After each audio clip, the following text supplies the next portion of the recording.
At Thanksgiving dinner, my nephew threw a solid silver fork at my face and screamed that his mom said I was just the help. The entire table erupted in laughter while blood dripped onto my plate. I quietly got up and left without saying a single word. That night, my sister Ebony texted me saying, "Know your place." I replied, "I do.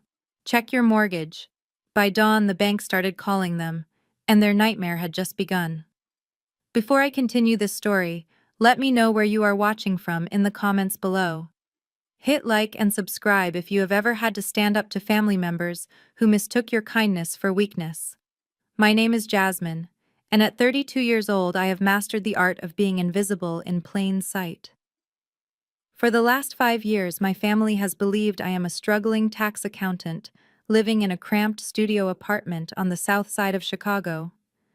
They see my 10-year-old beige Toyota Camry and my off-rack department store clothes and they see failure. What they do not see is the black card tucked deep inside my wallet or the forensic accounting firm I own that specializes in uncovering corporate fraud. They certainly do not see that I am the shadow investor who quietly bought up the toxic debt of half the businesses in this city, including the one my brother-in-law works for. I created this distance to protect myself. I wanted to know if my family loved me, or for what I could give them. As I pulled my battered sedan into the circular driveway of Ebony and Hunter's sprawling mansion in Highland Park that Thursday afternoon, I got my answer before I even stepped through the door. The house was a monstrosity of new money architecture with towering pillars and excessive windows that looked out onto a manicured lawn that cost more to maintain than most people earn in a year. I parked my car far away from the entrance, tucked behind a hedge, so it would not offend my sister's aesthetic.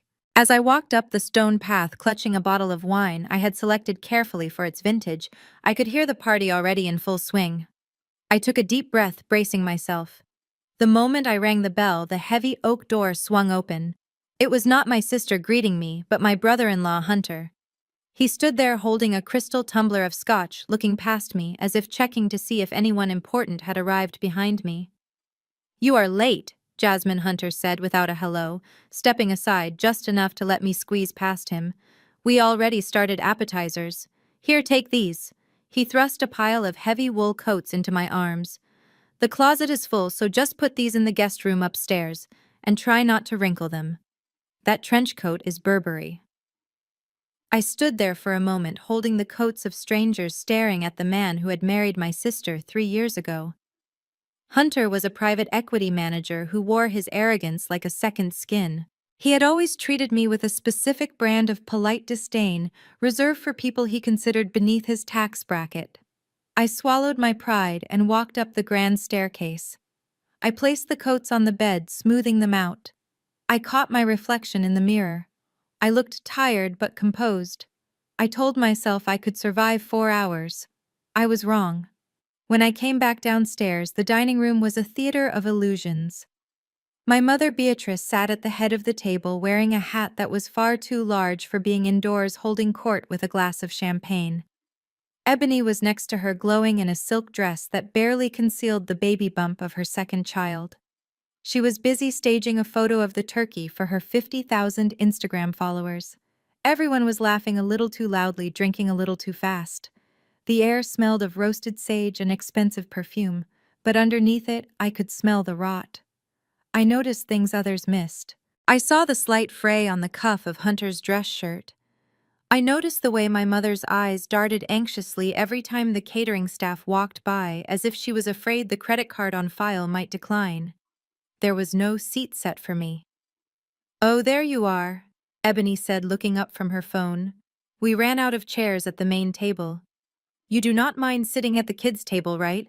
Someone needs to watch Braden anyway. He has been a terror all morning." She gestured dismissively toward a small folding table set up in the corner near the kitchen door. My mother chimed in without missing a beat. "It is better this way, Jasmine. You know how you get overwhelmed by adult conversation. Plus, Braden misses his auntie." I looked at the main table. There were 8 empty chairs. They just did not want me in their picture-perfect Thanksgiving frame. I quietly moved my plate to the folding table where my 8-year-old nephew Braden sat glued to an iPad blasting cartoons at full volume. Sit down, Braden commanded, not looking away from the screen. And get me more juice. I sat down, attempting to engage him. Braden, we do not give orders, we ask politely. And maybe we should turn the iPad off while we eat. The boy finally looked at me. His eyes were cold, spoiled, and entirely devoid of respect. It was the look of a child who hears how his parents speak about people behind closed doors. Mom said I do not have to listen to you, he sneered. Excuse me, I asked, keeping my voice calm despite the heat rising in my chest. Mom says you are just the help, Braden stated loudly. His voice cut through the chatter in the room. The conversation at the main table faltered, but nobody corrected him. Helpers clean and owners eat. That is why you are at the little table. The room went silent. I looked over at my sister. Ebony was sipping her wine, a small smirk playing on her lips. Hunter chuckled, shaking his head as if his son had just told a witty joke. Ebony, I said, my voice trembling slightly. Are you going to correct him? Oh, lighten up, Jasmine. Ebony sighed, rolling her eyes. He is just repeating something he probably heard on TV. Do not be so sensitive. He is just a spirited boy. You would understand if you had kids of your own, but since you are still single and living in that tiny apartment, maybe you should focus on being a fun aunt instead of a discipline warden.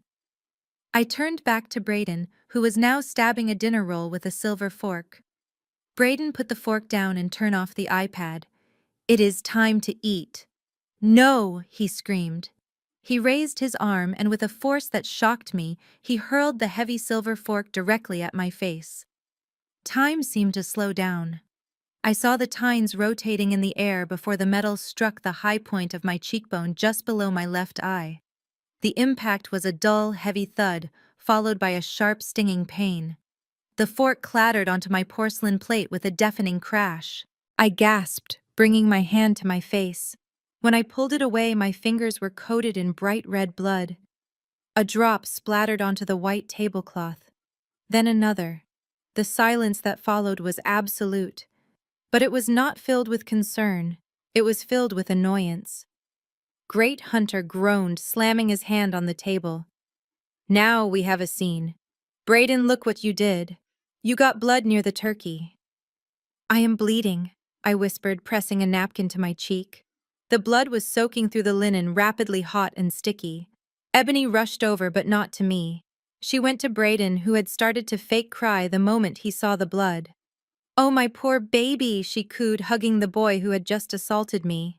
Did mean Auntie Jasmine scare you? It is okay, Mommy is here. She looked up at me, her face twisted in disgust. Look at you, Jasmine. You are bleeding all over the place. Go to the kitchen and clean yourself up. You are traumatizing my son. My mother Beatrice finally spoke up from the head of the table. Her voice was icy. Honestly, Jasmine, I expected better behavior at a family gathering. You provoked him. You know he has sensory processing issues with his iPad. Go put some ice on that and stay in the kitchen until you can compose yourself. We are trying to have a nice dinner here. I stood there, the napkin turning crimson in my hand, looking at the 3 people who were supposed to be my family. My sister, who mocked me. My brother-in-law, who despised me. And my mother, who blamed me for my own injury. I looked at Braden, who was peeking out from behind Ebony's dress, smiling a wicked, triumphant smile. He knew he had won. He knew he could hurt me and be rewarded for it. In that moment, something inside me snapped. It was not a loud snap like a bone breaking. It was a quiet, final severing of a cord that had tethered me to them for 3 decades. The longing for their approval evaporated, leaving behind a cold clarity. I realized then that they did not just think I was poor. They thought I was subhuman. I did not scream. I did not cry. I simply dropped the bloody napkin onto the center of Braden's empty plate. The red stain bloomed against the white china like a declaration of war. I am leaving, I said. My voice was steady, eerily calm even to my own ears. Hunter laughed, a harsh barking sound. Good. Go back to your studio apartment. Maybe next year you will learn how to behave in high society. Do not expect a to-go plate. I turned my back on them. As I walked toward the front door, I could hear the clinking of silverware resuming. They were already eating. They did not care if I needed stitches. They did not care if I was safe. They were relieved the help was gone so the owners could enjoy their feast. I walked out into the biting November wind, leaving the coat I had arrived in behind. I would not need it where I was going. I walked past my decoy Toyota and headed 2 blocks down the street to the private garage where my matte black Mercedes G-Wagon was waiting. I climbed into the leather driver's seat and looked at my reflection in the rearview mirror. The cut on my cheek was deep, but the fire in my eyes was deeper. I picked up my phone. It was time to introduce them to the real Jasmine. I opened my secure banking app and dialed the number of my personal attorney. It was time to call in the debt. The heater in my 10-year-old Toyota Camry rattled loudly as I drove away from the manicured lawns of Highland Park. My cheek was still throbbing where the silver fork had struck me, and I could feel the dried blood tightening on my skin. I did not turn the radio on. I needed the silence to process the absolute severance that had just occurred. For years I had played a role. I was Jasmine the struggling accountant. Jasmine the one who needed pity. Jasmine the help. I played it so well that I almost forgot who I really was when I was around them. But the stinging pain in my face was a sharp reminder that playing small had not protected me. It had only made me an easier target. I drove 5 miles to a nondescript self-storage facility tucked behind a row of industrial warehouses. This was my changing room. I punched in my access code and the heavy steel gate rolled back with a groan. I pulled the battered Toyota into Unit 44 and killed the engine. The silence returned. I sat there for a moment, taking a deep breath, exhaling the smell of stale upholstery and my family's disdain. I opened the car door, grabbed my purse, and stepped out. In the adjacent parking spot sat my reality. It was a matte black Mercedes G63 AMG. It sat there like a sleeping beast, its chrome accents glinting in the fluorescent light. This car cost more than the tuition for the private school my nephew Braden attended. I unlocked it, the heavy door closing with a satisfying vault-like thud that shut out the world. I pressed the start button, and the engine roared to life, a low guttural growl that vibrated through the leather seat. I connected my phone, and the smooth jazz playlist I used to decompress filled the cabin. As I backed out, leaving the Toyota and the sad persona of poor Jasmine behind, I felt a shift in my chest. The sadness was evaporating, replaced by a cold clinical focus. My phone buzzed on the passenger seat. I glanced at the screen. It was a text from Ebony. I knew I should not look at it while driving, but the red light ahead gave me a moment. The preview message was exactly what I expected. Mom is crying because you ruined Thanksgiving. You are so selfish. You need to grow up and learn your place in this family. Don't come back until you apologize to Braden for scaring him. I stared at the words. Apologize to the child who threw a fork at my face. Apologize to the sister who watched me bleed and laughed. Learn my place. The audacity was almost impressive. They really believed they held the keys to my happiness. They thought exclusion was a punishment. They had no idea that they were the ones standing on a trap door and I was the one holding the lever. I drove onto the highway, heading toward downtown Chicago. The city lights began to appear on the horizon, a glittering grid of ambition and power. This was my domain. I did not live in a studio apartment on the South Side. I lived in the Loop in a penthouse that occupied the entire 45th floor of the building my company owned. When I arrived, the doorman rushed to open my door, his face lighting up with genuine respect. "Good evening, Ms. Washington. Happy Thanksgiving. I hope you had a pleasant dinner." I forced a small smile. "It was eventful, Henry. Thank you." I took the private elevator up. The doors opened directly into my living room. The space was vast, minimalist, and breathtaking. Floor-to-ceiling windows offered a panoramic view of Lake Michigan and the city skyline. I kicked off my shoes and walked across the heated marble floors to the kitchen. I poured myself a glass of vintage Pinot Noir, the kind that costs $300 a bottle. I took a sip, letting the complex flavors wash away the taste of the cheap grocery store wine Hunter had served. I walked into my home office. It was a glass-walled room dominated by 3 large monitors. I sat down in my ergonomic chair and woke up my system. The screens hummed to life, glowing with the logo of my firm, Vanguard Holdings. To the world. Vanguard Holdings was a faceless investment firm that specialized in distressed assets and high-risk loans. To Hunter, it was the savior that had given him a $1.2 million balloon loan to buy his mansion when traditional banks had laughed at his credit score. What Hunter did not know was that Vanguard Holdings was a shell company. I was the sole owner, I was the board of directors, I was the underwriter, and I was the one he had just called the help. I navigated through the encrypted database, typing in the loan reference number I had memorized years ago. Hunter's file appeared on the center screen. It was a mess of late fees he had negotiated down and missed property tax payments. I scrolled past the financial data to the legal terms of the contract. I had written this contract myself. I knew exactly where to look. Clause 14, Section B, the Morality and Conduct Clause. It stated clearly that if the borrower engages in any conduct that brings disrepute to the lender or causes physical or reputational harm to the lender or its agents, the lender reserves the right to recall the full balance of the loan immediately. I touched the bandage on my cheek. Physical harm, check. I looked at the text message from Ebony calling me the help and demanding an apology. Reputational harm, check. They had insulted the lender directly to her face. I picked up my phone and opened the thread with Ebony. Her typing bubble appeared briefly, then vanished. She was probably expecting me to beg for forgiveness.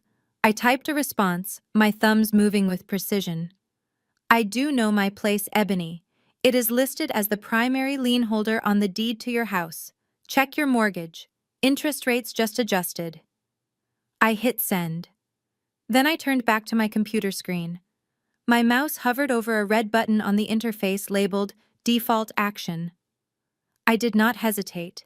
I did not think about Braden's school or Ebony's baby shower or my mother's pride. I thought about the blood on the tablecloth and the laughter. I clicked the button. A dialog box popped up. Confirm immediate recall of loan number 7742 due to breach of contract. I clicked yes.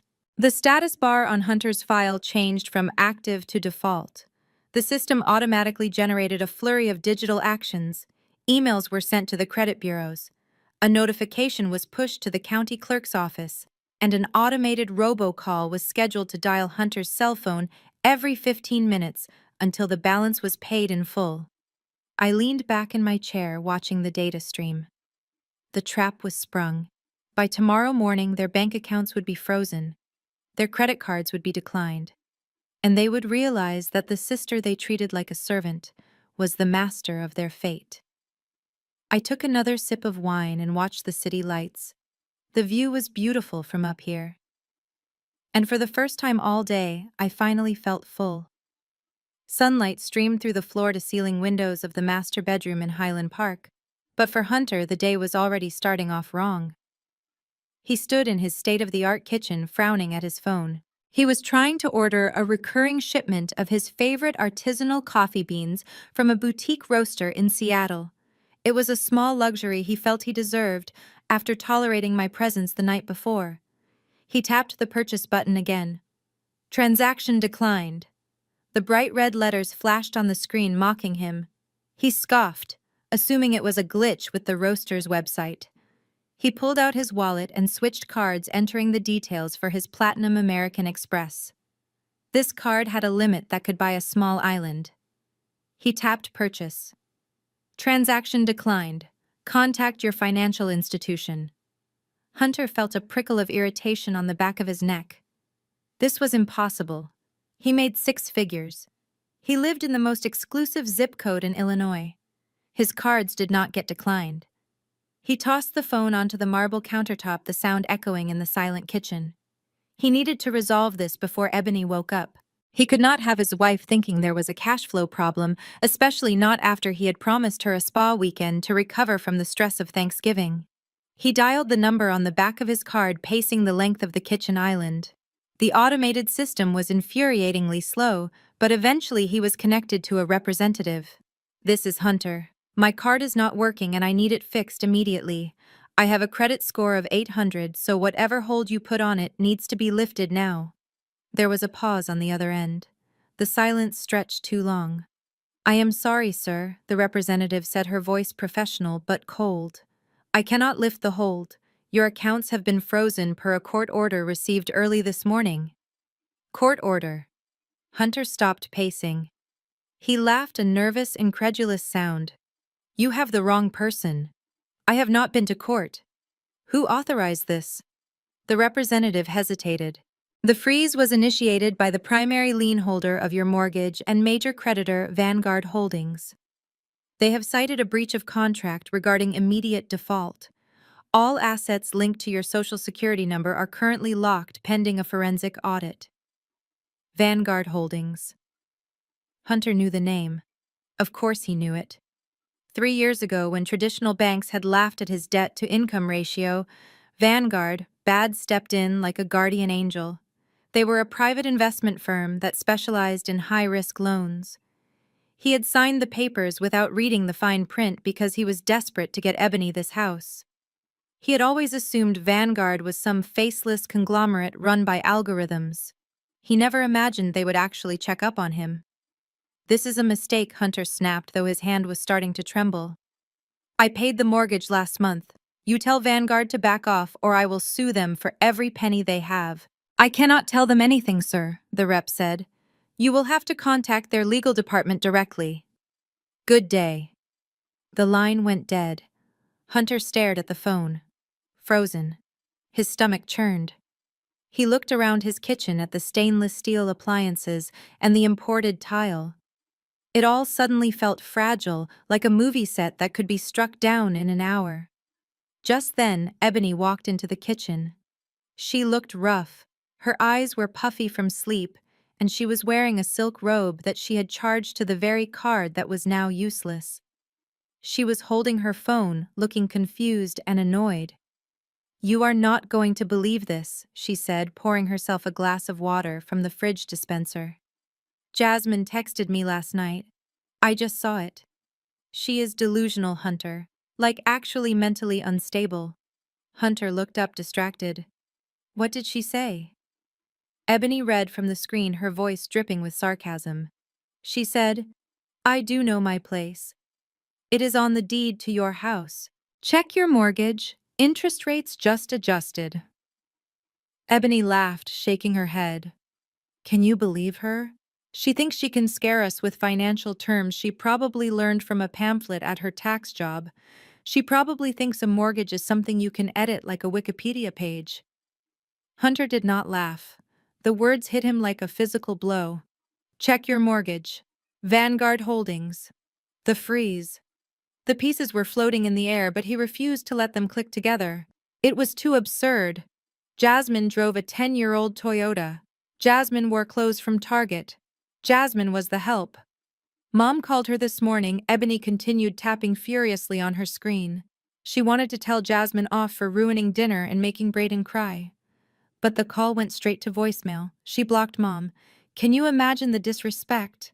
After everything we have done for her, we let her sit at our table and this is how she repays us. By playing pranks and blocking family." Hunter felt a cold sweat breaking out on his forehead. "Let me see the text," he demanded, snatching the phone from Ebony's hand. "Hey," Ebony protested. "What is your problem?" Hunter stared at the message. The timestamp was 11:45 p.m. The freeze on his accounts had happened at 12:01 a.m. The timing was surgical. He handed the phone back to Ebony and ran out of the kitchen. "Where are you going?" Ebony called out. "Make me a coffee. I have to check something." Hunter yelled back, taking the stairs 2 at a time. He burst into his home office and woke up his computer. His fingers flew across the keyboard. He needed to log into the Vanguard Holdings client portal. He had not looked at it in 2 years. He usually just set up the autopay and forgot about it. He fumbled with the password, resetting it twice because his hands were shaking so badly. Finally, the dashboard loaded. The screen was awash in red. Loan status default. Immediate recall initiated. Outstanding balance, $1.2 million. Due date today. Hunter gasped. It was real. The house was gone. Unless he could pay $1 million by 5 p.m., they would be on the street. But who was Vanguard? Who was pulling the strings? He opened a new tab and went to the Secretary of State's business registry. He typed in Vanguard Holdings LLC. He needed to find the registered agent. He needed a name. Someone he could scream at. Someone he could threaten. The search results loaded. Entity name Vanguard Holdings LLC. Status active. Principal Office 1 South Wacker Drive Suite, 4500 Chicago, Illinois. That address. It was in the financial district. A high-rise. Hunter scanned down to the management section. There was no board of directors listed, just a single managing member. Managing member, J.W. Consulting Group. J.W. Hunter froze. His heart hammered against his ribs like a trapped bird. J.W. Jasmine Washington. No. He whispered the word to the empty room. No, that is impossible. She is a tax accountant. She makes 50 grand a year. She cannot be Vanguard. He clicked on J.W. Consulting Group. The registered agent address for that entity was different. It was a P.O. box. He recognized the zip code. It was the zip code for the Southside Post Office, near Jasmine's old apartment. The apartment he had mocked 1,000 times. The realization washed over him like ice water. It was not a prank. It was not a hack. It was a long con. For 3 years he had been sending his mortgage checks to a shell company owned by the woman he had treated like a servant. Every time he had insulted her, she had essentially deposited his insult into her bank account. She owned his house. She owned his debt. And after last night, she owned him. Hunter sat back in his expensive leather chair, which he now realized belonged to Jasmine too. He felt bile rise in his throat. He remembered what he had said to her. At least you are useful for something. He remembered Braden throwing the fork. He remembered the blood on her face and how he had worried about the tablecloth. From downstairs he heard Ebony laughing at something on the TV. She had no idea. She was sitting in a house that was already lost, eating food paid for by a card that was already dead, laughing at a sister who was currently holding a sniper rifle aimed at their entire existence. Hunter looked at the screen again. At the red letters. Immediate default. He picked up his phone to call his lawyer, but his hand was shaking so hard he dropped it. It landed on the rug with a dull thud. He stared at it, knowing that no lawyer could save him from the woman who had written the contract he never bothered to read. The help had just become the executioner. The GPS in Hunter's luxury SUV led them deep into a neighborhood where the potholes were deep enough to swallow a tire, and the streetlights had long since burned out. This was the address Jasmine had given the family 5 years ago. It was a crumbling brick tenement building on the south side with barred windows and a front door that hung crookedly on its hinges. Ebony refused to get out of the car, clutching her designer purse, as if the air outside might stain the leather. Hunter, however, was running on a mixture of panic and adrenaline.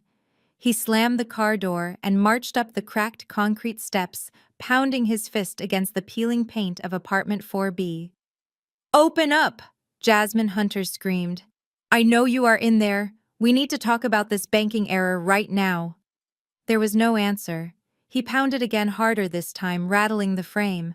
A neighbor from the adjacent unit cracked her door open, a chain lock still engaged. "She is not there," the woman said, her voice raspy. "Nobody lives in 4B. That is just where the mail goes. The girl only comes by once a month to collect letters. She has not slept there in years." Hunter froze his fist, hovering in midair. She did not live here. The tiny studio apartment, the poverty, the struggle, it was all a facade. He walked back to the car slowly, his mind racing.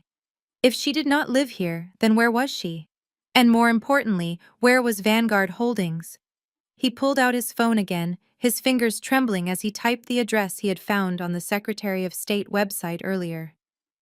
1 South Wacker Drive. That was in the heart of the financial district. Drive Hunter barked at Ebony, who was in the driver's seat. Put this address in. We are going downtown. The drive took 40 minutes in heavy traffic. As they approached the loop, the scenery shifted from decay to opulence. They arrived at the base of a gleaming glass tower that pierced the gray Chicago sky. This was a building that screamed power. It was the kind of place where billion-dollar mergers were signed over scotch and handshakes. Hunter parked the car in a garage that cost more per hour than he made in a week, and the four of them, including a whining Braden, marched into the lobby. The lobby was a cathedral of marble and steel with ceilings that soared 3 stories high. Security guards in dark suits stood like sentinels by the elevators. Hunter approached the reception desk with the entitlement of a man who was used to getting his way. But here in this fortress of real wealth, he looked small. "I am here to see Jasmine Washington," Hunter demanded, leaning over the desk. "And I am here to speak to the management of Vanguard Holdings. It is an emergency." The receptionist did not flinch. She typed something into her terminal, her face impassive. "Do you have an appointment, sir?" "I am her brother-in-law," Hunter snapped. "I do not need an appointment. Tell her we are coming up." "I cannot do that, sir," the receptionist said coolly. "The 45th floor is a secure level. Unless you are on the list, you cannot pass the turnstiles." "My mother." Beatrice stepped forward, adjusting her hat, trying to summon her church lady authority. "Young woman, this is a family matter. My daughter is playing games with us, and we need to see her immediately. Call her right now." The receptionist picked up the phone, pressing a single button. She spoke in a hushed tone, then nodded. She hung up and looked at them with a strange expression. It was not fear, it was almost pity. "Ms. Washington says you may go up. She has unlocked the express elevator for you." They walked past the security guards, who watched them closely. The elevator ride was silent and impossibly fast. Their ears popped as they ascended past the 20th floor, then the 30th, then the 40th. When the doors slid open with a soft chime, they stepped out into a world they did not recognize. There was no receptionist desk here. There was only a sprawling, open space with floor-to-ceiling windows that offered a 360-degree view of Lake Michigan and the city skyline. The walls were adorned with abstract art that looked like original pieces, not prints. The furniture was sleek, modern, and Italian. The air smelled of fresh lilies and money. Jasmine was sitting at a massive desk at the far end of the room. She was not wearing the frumpy cardigan she had worn to dinner last night. She was wearing a tailored navy power suit that fit her perfectly. Her hair was pulled back in a sharp professional bun. She held a porcelain teacup in one hand and was reading a file with the other. She did not look up as they entered. "Jasmine," Beatrice gasped, her voice echoing in the vast space. "What is this? Whose office is this?" "It is mine," Mother Jasmine said calmly, setting the teacup down on a coaster. "Welcome to Vanguard Holdings. Please do not touch anything. The sculpture to your left is worth more than your car." Ebony looked around, her eyes wide with shock that was quickly replaced by a burning, jealous rage. "You own this. You own all of this." "I do," Jasmine replied, leaning back in her leather chair. "Then why?" Beatrice screamed, marching toward the desk, her face turning red. "Why did you let us think you were poor? Why did you let your sister struggle to pay for her wedding? Why did you let Hunter stress about money? You sat there at Thanksgiving eating our food while you were sitting on millions. You are selfish, Jasmine. You are a deceitful, selfish girl." Hunter was not screaming. He was staring at the nameplate on her desk. CEO, Jasmine Washington. He looked at the view, then back at her. He realized suddenly that the mouse had not just trapped the cat. The mouse owned the house the cat lived in. "I did not hide anything from you," Jasmine said, her voice dropping a few degrees in temperature. "I just never told you." And you never asked. And you? You never asked me about my day. You never asked me about my career. You only asked me to pass the gravy or clean the dishes. You saw what you wanted to see. You wanted a failure so you could feel superior. I simply let you have it. You are a liar, Ebony spat, stepping forward, dragging Braden by the hand. You manipulated us. You tricked Hunter into signing that loan. I did not trick anyone, Jasmine said, standing up. She picked up a thick document from her desk and tossed it toward Hunter. It slid across the polished wood and stopped right at the edge. That is the loan agreement you signed 3 years ago, Hunter, Jasmine said.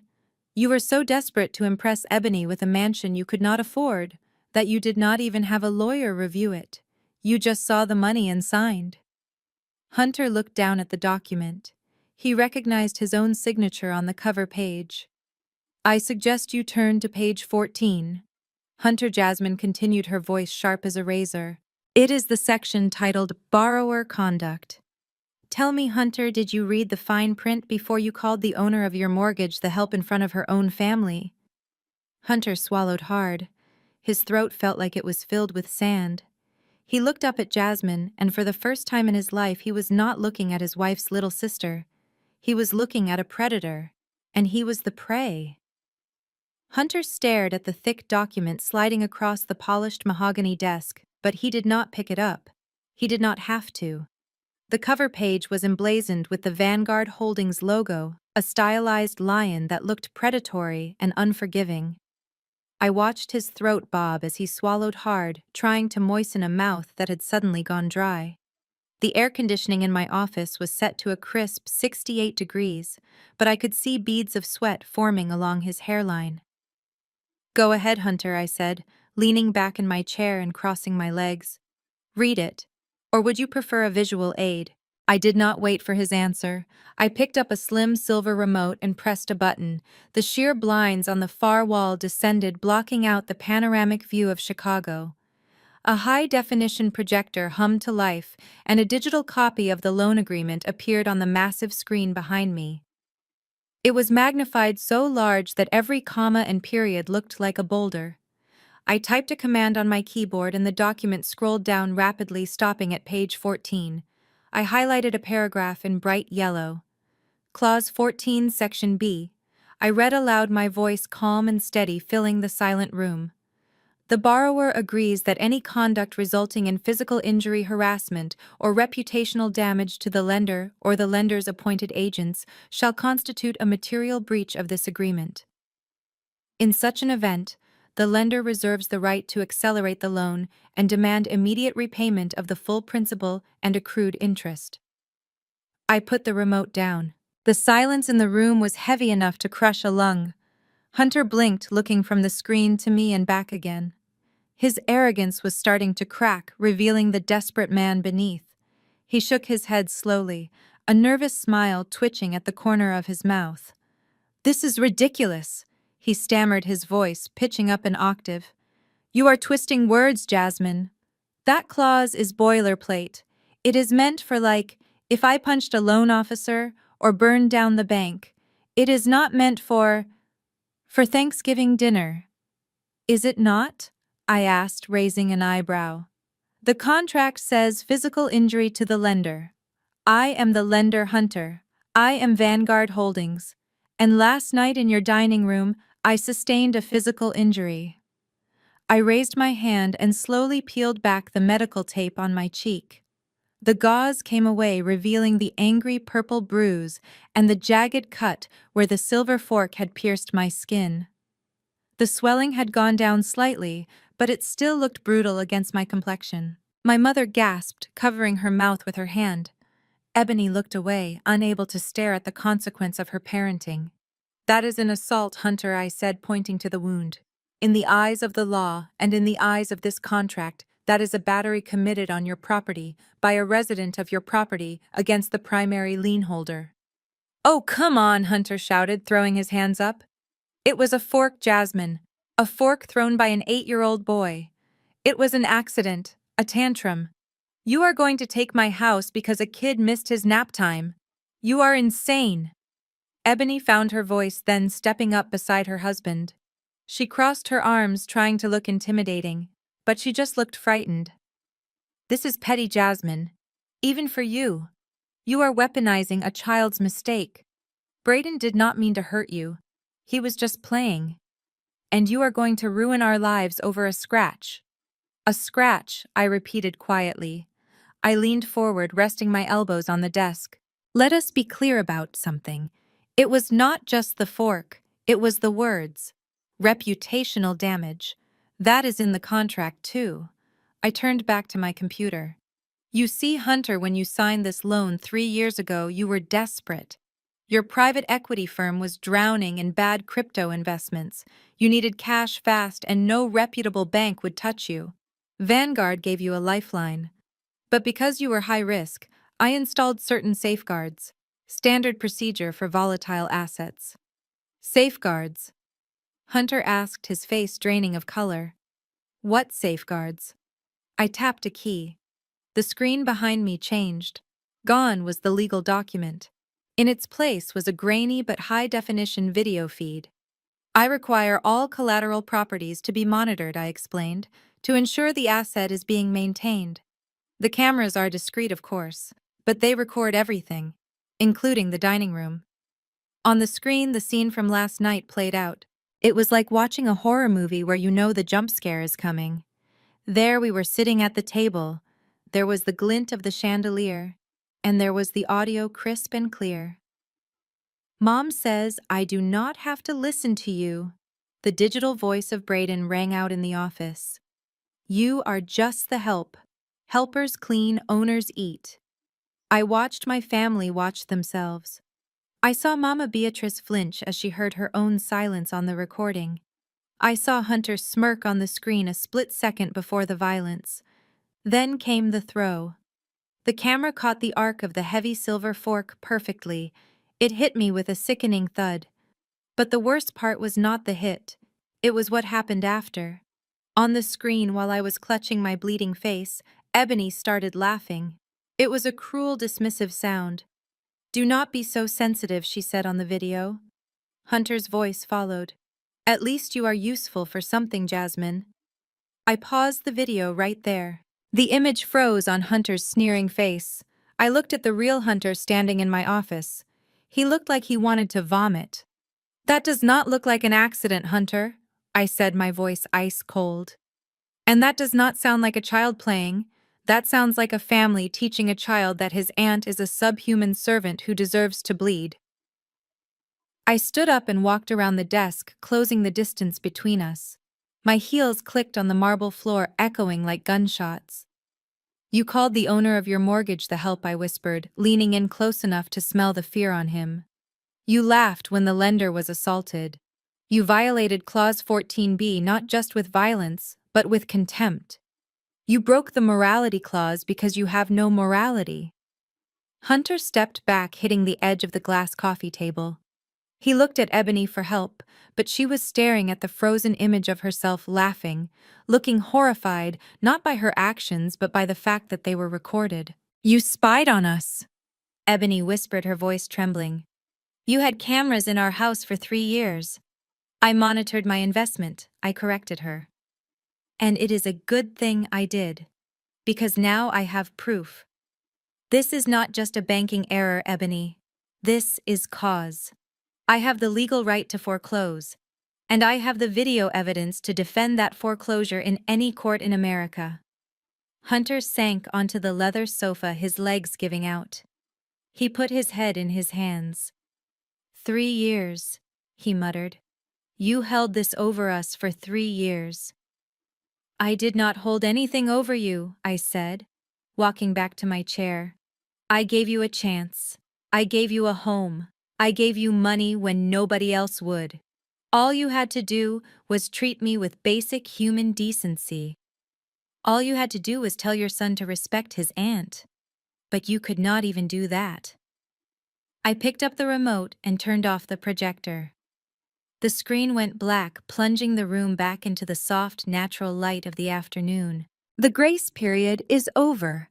Hunter, I said, sitting down and picking up my tea. You have 48 hours to pay the balance of $1.2 million. Or get out of my house, and do not think about damaging the property on your way out. Remember, I am watching. I sat alone in my office as the sun began to set over Chicago, watching the city lights flicker to life one by one. The silence should have been peaceful, but the air felt heavy with anticipation.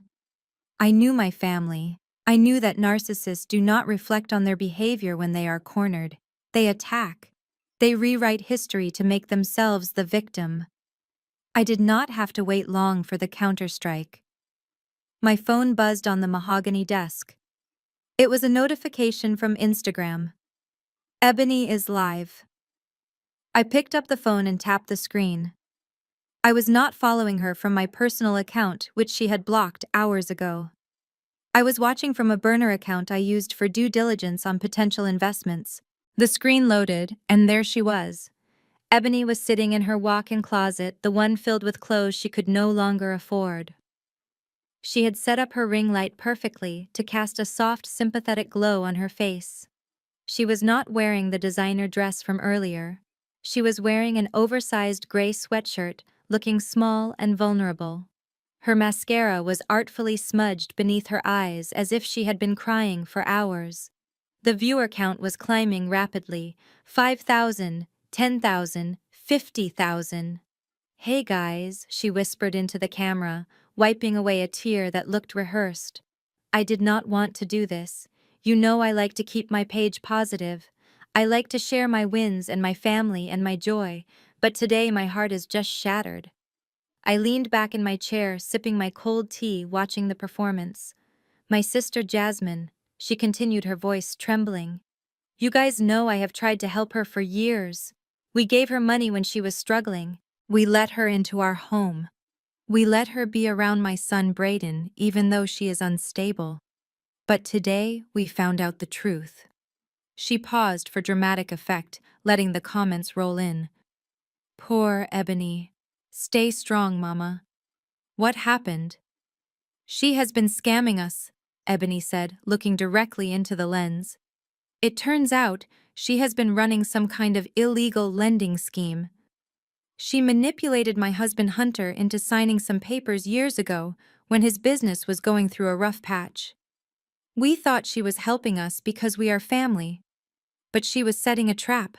She waited until we were vulnerable, and now she is trying to steal our home. She is trying to kick me and my children out on the street." The comments section exploded with vitriol. "What a snake. Sue her. Expose her. She sounds jealous of you." Ebony read a few of the comments and nodded, sniffing loudly. "I think she is jealous, guys. She has always been jealous of my marriage and my success. She attacked me today. She screamed at my son. She is trying to extort us for money we do not owe. I am just so scared for my safety. I do not know what she is capable of." I watched as my own sister painted a portrait of a monster and gave it my name. She did not mention the fork. She did not mention the insults. She did not mention the fact that they had lived in luxury on my dime for 3 years. She simply weaponized her audience. Within minutes, my anonymous account was seeing hashtags like "Justice for Ebony" and "Cancel Jasmine" popping up. I did not feel angry. I did not feel sad. I felt like a surgeon looking at a tumor. This was necessary. I needed this to happen. I pressed the record button on my screen capture software. Every lie she told was being archived. Every accusation was being timestamped. She thought she was winning the court of public opinion. She did not realize she was handing me evidence for a court of law. Just as the live stream ended with Ebony begging her followers to donate to a GoFundMe she had just created to save her home, my email pinged. It was a letter marked urgent from a law firm I recognized, Sterling and Associates. They were known for 2 things: being incredibly expensive and being incredibly aggressive. Hunter had clearly found someone to take his case, probably on a contingency basis, by lying to them about the facts. I opened the attachment. The letter was signed by a Richard Sterling. The tone was dripping with condescension. "Dear Ms. Washington, we represent Mr. and Mrs. Hunter Davis regarding the fraudulent loan agreement you induced them to sign. It has come to our attention that you are attempting to extort our clients by threatening foreclosure based on frivolous claims of a morality clause violation. Be advised that your predatory lending practices are illegal. We demand that you immediately cease all collection activities and release the lien on the property. If you do not comply within 24 hours, we will file criminal charges for extortion and fraud. We will also be suing for emotional distress caused to Mrs. Davis and her minor child. Do not test us. You are a small fish playing in a big pond. I read the letter twice. A small fish. That was funny. Richard Sterling was a bully in a $3,000 suit who thought intimidation was the same thing as litigation. He assumed I was just a bitter relative with a little bit of money. He had not done his research. He did not know that Vanguard Holdings had a legal team that made his firm look like a strip mall operation. I picked up my desk phone and dialed a number I had on speed dial. "David," I said when my general counsel answered. "I am watching the live stream right now." "Jasmine," David replied, his voice calm and professional. "And I just saw the email from Sterling. Do you want me to respond?" "Not yet," I said, staring at the screen where Ebony's follower count was still rising. "I want to give them enough rope. Let them think they have scared me. Let them think silence is weakness." "So we wait?" David asked. "No," I said, standing up and walking to the window. The city lights were bright now, a sea of diamonds against the dark water of the lake. "We do not wait. We escalate. Activate Phase 2. "Phase 2, David repeated. "Are you sure? Once we do this, there is no going back. Their reputation will be incinerated." "They incinerated my reputation first." "David," I said, touching the bandage on my cheek. "They wanted a public fight, so let us give them one. I want you to file a defamation suit against Ebony Davis, seeking $5 million in damages. Use the livestream recording as Exhibit A." "And for Hunter?" David asked. "For Hunter," I continued, my voice hardening. "I want you to release the financial reality. They called me a scammer. Let us show the world who the real scammers are. Release the public records. Show the credit card defaults. Show the second and third mortgages they tried to take out behind my back. Show the emails where Hunter begged for extensions, and send a copy of everything to Richard Sterling. Let him see exactly what kind of clients he is representing." "Understood," David said. "I will have the filings ready by morning. And David," I added before hanging up. "Yes, Jasmine. Make sure the process server delivers the defamation lawsuit to Ebony while she is live streaming tomorrow. I want her followers to see her reaction." I hung up the phone. On my computer screen, Ebony's face was frozen in a thumbnail looking sad and perfect. Below it, the comments were still rolling in, calling for my destruction. They had no idea that the storm was not coming for me. It was coming from me. I turned off the monitor, plunging the room into darkness. I was not the help anymore. I was the karma they had ordered, and I was about to serve it cold. The morning sun over Chicago usually brought with it the promise of a new day, but for my sister Ebony and her husband Hunter, it brought the cold, hard light of truth. I sat in my office at Vanguard Holdings with a fresh cup of tea, watching the digital clock strike 8 a.m. This was the time the city's most respected financial publication, the Chicago Business Journal, released its morning edition. I had not paid them to write the story. I simply provided their investigative journalists with the public court filings from the defamation lawsuit my lawyer had filed late last night. Public records are a beautiful thing because they do not lie. The headline was not subtle. It read, "The influencer illusion when luxury is leased and the mansion is in default." I clicked on the article. It was a masterpiece of forensic journalism. It did not just mention Ebony and Hunter by name, it used them as a case study for a growing epidemic of financial fraud among social media personalities. The reporter had dug deep. The article revealed that Hunter's private equity firm had not made a profit in 4 years. It exposed that the Bentley he drove was a lease in his company's name that was 3 months behind on payments. It showed that Ebony's closet, full of designer bags, was largely funded by high-interest credit cards that were currently maxed out. But the most damaging part was the mortgage. The article clearly stated that the couple lived in a property owned by a private lender and were facing immediate eviction due to non-payment and breach of contract. I leaned back and waited. The fallout would not be instantaneous, but it would be catastrophic. Across town in the mansion that was no longer theirs, Ebony was likely waking up to a nightmare. I imagined her reaching for her phone expecting sympathy from her followers. Instead, she would find that the narrative had shifted. The internet loves a victim, but it hates a liar. By 9:30, the first domino fell. I received an alert that one of Ebony's major sponsors, a high-end organic baby formula company, had issued a press statement. They were terminating their partnership with Ebony Davis, effective immediately, citing their zero-tolerance policy for financial misconduct and dishonesty. I watched via the hidden camera feed I still had access to. Ebony was standing in the kitchen, her face pale. Her phone was ringing incessantly. I could hear her voice rising in panic.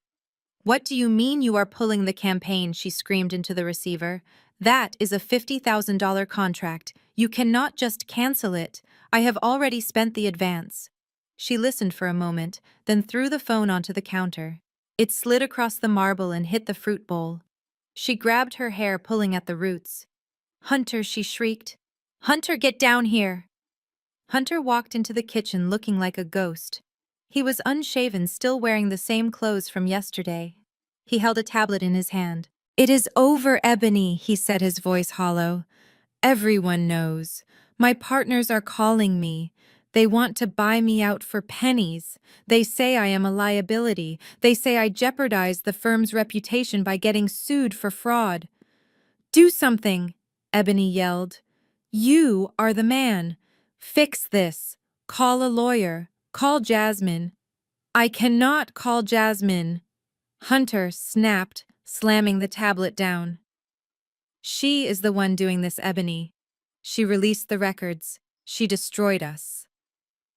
Just then, Ebony's phone rang again.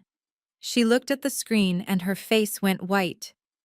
It was Clarissa, the president of the Parent-Teacher Association at Braden's exclusive private school. This was the inner circle Ebony had spent years trying to infiltrate. Ebony composed herself, wiping her face and answering with a fake, sweet voice. "Hi, Clarissa. How are you?" I could not hear Clarissa's side of the conversation, but I could see Ebony's expression crumble. The fake smile vanished, replaced by a look of utter humiliation. "But Clarissa, that is just gossip," Ebony stammered. "We are not fraudsters. It is a misunderstanding with my sister. She is mentally ill." Ebony paused, listening. "Please do not do this," she begged. "The winter gala is tonight. I bought a table. I am the chair of the decoration committee." She listened again. Then she lowered the phone slowly, her hand trembling. The call had ended. Ebony turned to Hunter, her eyes wide with shock. "They uninvited us. Clarissa said the board voted. They do not want us at the gala. She said they do not want to be associated with scandal. She said maybe we should look for another school for Braden next semester because the tuition check might bounce." The silence in the kitchen was deafening. The social standing Ebony had built her entire identity around had evaporated in a single morning. She was no longer the envy of the neighborhood. She was the pariah. And then the sadness turned to rage, pure, unadulterated, toxic rage. But she could not direct it at me because I was untouchable in my ivory tower, so she turned on the only target she had left. "This is your fault," Ebony screamed, lunging at Hunter. "You told me you were rich. You told me you were a genius investor. You are a fraud, Hunter. You are a broke loser who borrowed money from my sister." "Shut up," Ebony, Hunter warned, stepping back, his face darkening. "No, I will not shut up," she yelled, getting in his face. "You let me humiliate myself. You let me brag about this house and it was never ours. You are not a man. You are a leech. No wonder your father never respected you. No wonder you have to steal from women to survive." Hunter's eyes narrowed. The vein in his forehead pulsed. The pressure of the debt, the public shaming, the loss of his career, and now his wife's emasculation of him was too much. "I said shut up," Hunter roared. "I should have married your brother," Ebony spat. "At least he has real money." The sound was sharp and sickening. Hunter's hand connected with Ebony's cheek, the same cheek where the fork had hit me yesterday. The force of the slap sent her stumbling back into the island counter. She gasped, clutching her face, staring at him in disbelief. I sat in my office, my hand flying to my mouth. I had wanted revenge. I had wanted to strip them of their assets and their pride. But I had never wanted this. I was witnessing the physical disintegration of a family. Hunter stared at his hand, breathing heavily, as if waking up from a trance. "Ebony, look, Get away from me," Ebony whispered, tears streaming down her face. She grabbed a steak knife from the block on the counter, brandishing it with a shaking hand. "Get away from me, or I swear to God I will kill you." I did not hesitate. I picked up my office phone and dialed 911. "I need to report a domestic disturbance," I said, my voice steady despite the pounding of my heart. "The address is 452 Oakwood Drive.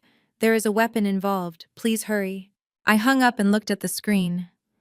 Ebony was backing away into the living room holding the knife while Hunter stood in the kitchen looking defeated. My revenge was complete. I had stripped them of their money, their reputation, and their social standing. But seeing them now stripped of their humanity, I felt no joy. I only felt a cold, grim resolve to finish what I started. The house needed to be cleared, not just of debt, but of the toxicity that had festered within its walls. I watched the flashing lights of the police cars pull into the driveway on the monitor. The final act was beginning. The receptionist buzzed me shortly after lunch, and her voice was hesitant. She told me that an older woman was in the lobby refusing to leave until she saw me. She said the woman was clutching a Bible and a photo album and crying to the security guards about how her daughter had hardened her heart against God. I told the receptionist to send her up. I knew this moment was coming. The legal notices and the public humiliation had failed to stop me, so now they were deploying the ultimate weapon. My mother, Beatrice. When the elevator doors opened, she did not look like the imperious matriarch who had presided over Thanksgiving dinner just 2 days ago. She looked small. She was wearing her Sunday best, a navy blue suit with a lace collar, but her shoulders were slumped. She walked into my office clutching a worn leather photo album to her chest like a shield. She looked around the expansive room, taking in the luxury that she had claimed was funded by fraud, and for a second, I saw a flicker of greed in her eyes before she masked it with a look of pious suffering. "Hello, Mother," I said, remaining seated behind my desk. I did not offer her tea. I did not offer her a seat. "Jasmine, baby," she began, her voice trembling with a mixture of fear and performance. "Why are you doing this? Why are you destroying your own flesh and blood? The Lord is watching you, Jasmine. He does not like ugly." I stared at her unmoved. "The Lord also says, 'Thou shalt not steal,' Mother. And your golden child and her husband tried to steal $1 million from me." Beatrice walked over to the desk and placed the photo album on top of the legal files. She opened it to a page from 20 years ago. It was a picture of me and Ebony playing in a sprinkler in the backyard. We were laughing. We looked innocent. "Look at this," she whispered, tapping the plastic cover. "You two were inseparable. You loved your sister. Ebony used to braid your hair. She used to hold your hand when you crossed the street. How can you throw her out on the street now? She is pregnant, Jasmine. She has a child. Where is your mercy? The Bible says, 'Be kind to one another, tender-hearted, forgiving one another just as God in Christ forgave you.'" I looked at the photo. I remembered that day. I remembered that 5 minutes after that picture was taken, Ebony had pinched me hard enough to leave a bruise because I was getting more attention from our father. I remembered crying, and I remembered you telling me to stop being a crybaby. I closed the album firmly. "Save the sermon, Mother," I said, my voice flat. "You did not come here to preach. You came here because Ebony sent you. She thinks if she sends her mommy to guilt trip me, I will tear up the foreclosure notice. But that is not going to happen. Beatrice's face hardened. She straightened up, dropping the sad old lady act. You are being cruel, Jasmine. This is not about money. This is about family. You have so much. Look at this office. Look at your clothes. You are swimming in money. Why do you need their house? Why do you need to humiliate Hunter? He is a good man. He made a mistake. A mistake, I repeated, laughing humorlessly. He called me the help. He laughed when his son assaulted me. And he signed a contract he had no intention of honoring. That is not a mistake, Mother. That is character. He is under stress, Beatrice argued, waving her hand dismissively. The market is tough, but he has always been good to us. When your father got sick, Hunter stepped up. He paid for those treatments, Jasmine. He paid for the private room at the hospital. He paid for the funeral. He was there when we needed him. And now when he needs you, you turn your back. You are ungrateful. I felt a cold fury rising in my chest. This was the narrative they had spun for 5 years. The myth of Hunter the Savior. I opened my desk drawer and pulled out a file. It was not a thick legal file. It was a thin folder containing bank transfer records from 5 years ago. You really believe that, do you not? I asked, standing up. You really believe Hunter paid for Dad's cancer treatment? I know he did, Beatrice snapped. He told us he did. He said he handled it.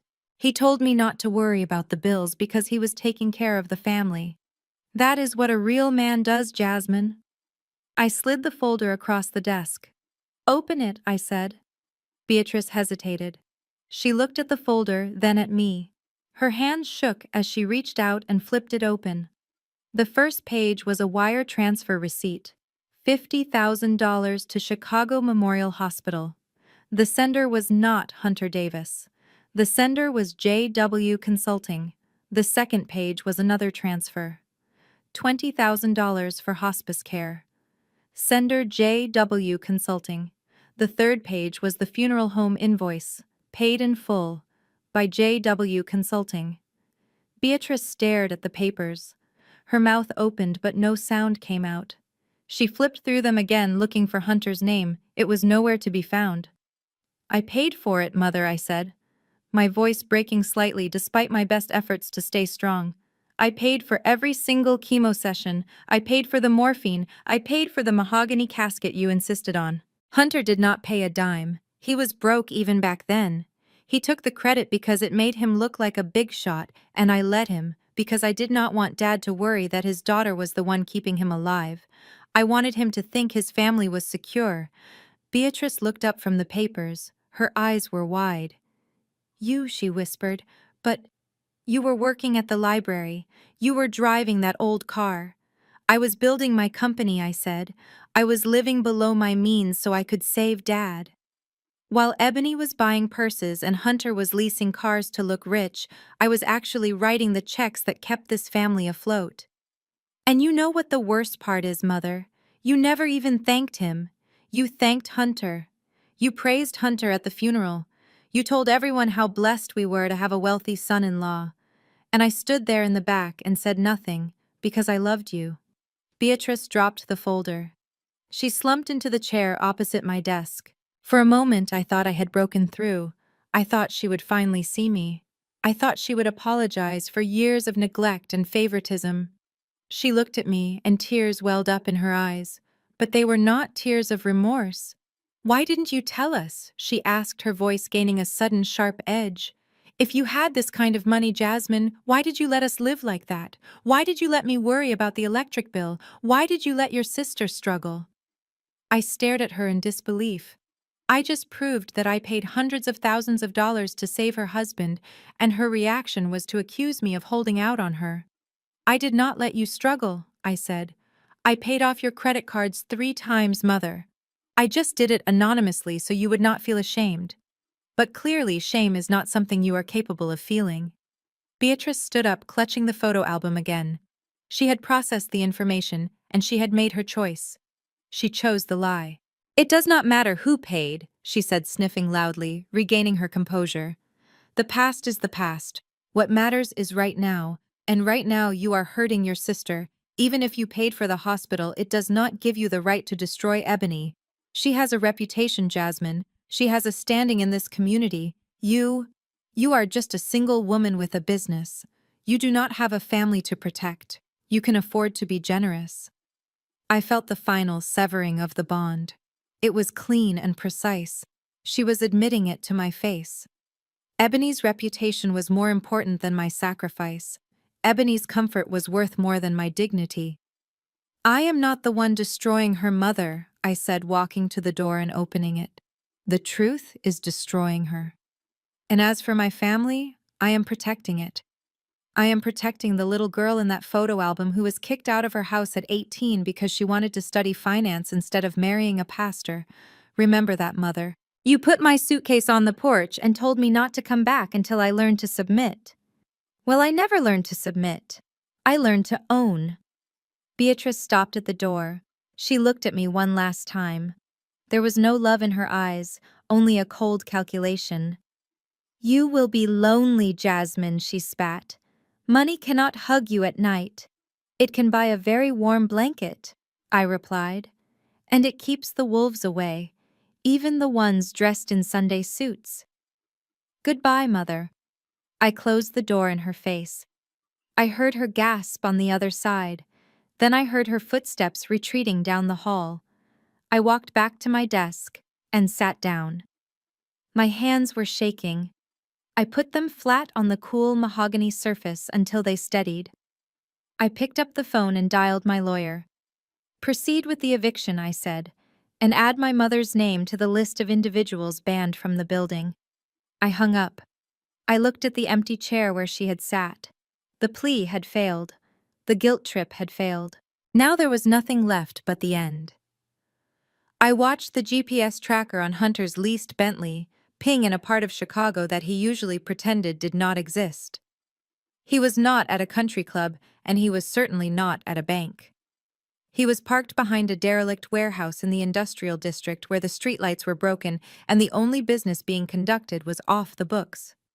Desperation has a distinct smell, and even from my office tower, I could practically smell the fear sweating off him.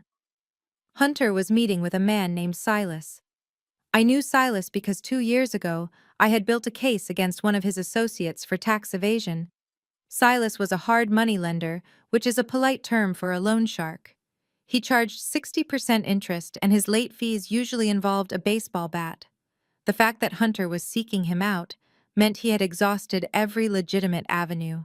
He was trying to borrow the $1.2 million to pay me off, hoping that a criminal would be more forgiving than his sister-in-law. I tapped into the audio feed from Hunter's phone. I had not just installed cameras in the house, I had installed a trackerware suite on his devices when he signed the original loan agreement. It was all legal, buried in the technology clause. He never read. Please, Silas. Hunter's voice was shaking. I just need a bridge loan. 48 hours. I have assets. The house is worth $3 million.